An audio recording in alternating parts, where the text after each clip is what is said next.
quitter les eaux un petit peu militaires, on va rejoindre des eaux un peu plus civiles.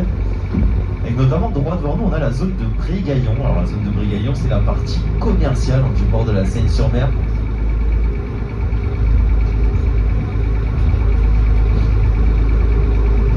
Alors, dans cette zone de Brégaillon vont s'amarrer, alors soit aujourd'hui on a un vraquier qui est droit devant nous, là, qui est en train, je pense, de décharger des marchandises. Alors un vraquier, c'est un navire qui pourra transporter des matériaux en vrac dans ses cales. Et sinon, ici, là, le long de ces pylônes, peuvent s'amarrer des rouliers. Un roulier, c'est un navire qui a la capacité de pouvoir embarquer des véhicules à bord. Alors ici, on va avoir des navires de la compagnie Corsica Sardinia Ferry qui vont transporter des véhicules à destination soit de divers pays pour y ajouter des options.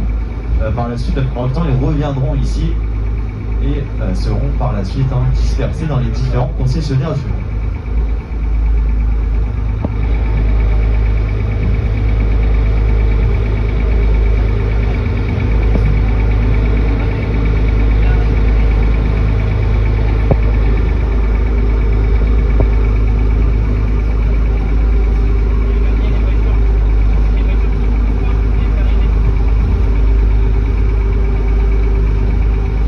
Droit devant nous environ, nous avons la ville de la Seine-sur-Mer, deuxième plus grande ville du Nord, juste après Toulon.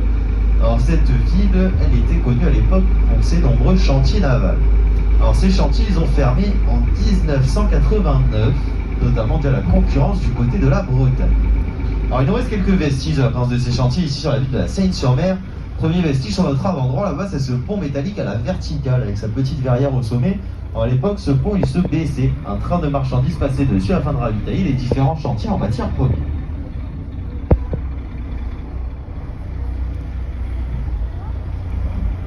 Second vestige, droit devant nous, ce sont ces grands hangars aux briques de couleur rouge.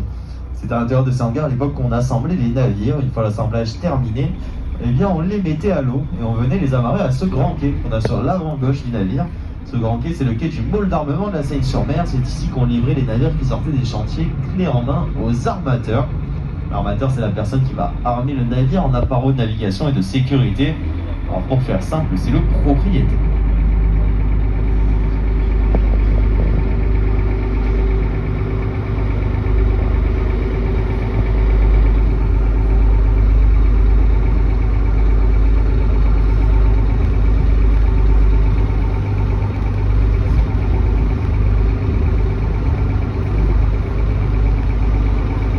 Alors de nos jours, ce grand quai en pierre qu'on a sur l'avant-droit, il va plutôt servir soit des navires de la compagnie Corsica Sardinia Ferry qui vont venir se mettre ici en attente d'avoir une place dans le port de Toulon ou juste derrière nous à la Seine-sur-Mer.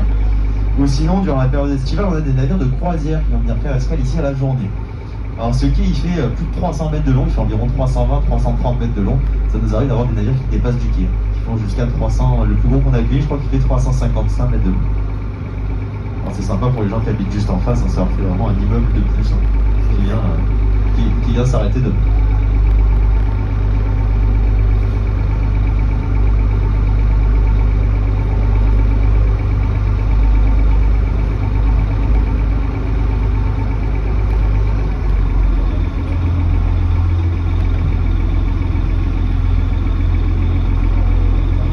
Et bien c'est là on va pouvoir se tourner un petit peu sur le côté bâbord, côté gauche du navire, nous sommes en retrait de la ville de Toulon et des montagnes. Alors cette ville, elle porte très bien son nom, puisqu'elle a été construite tout en long.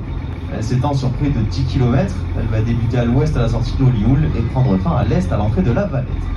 On a 3 monts qui entourent cette ville, le premier à 90 degrés sur notre côté gauche, avec son pylône au sommet, c'est le mont Com, qui culmine à 800 mètres, c'est le point culminant des alentours de Toulon.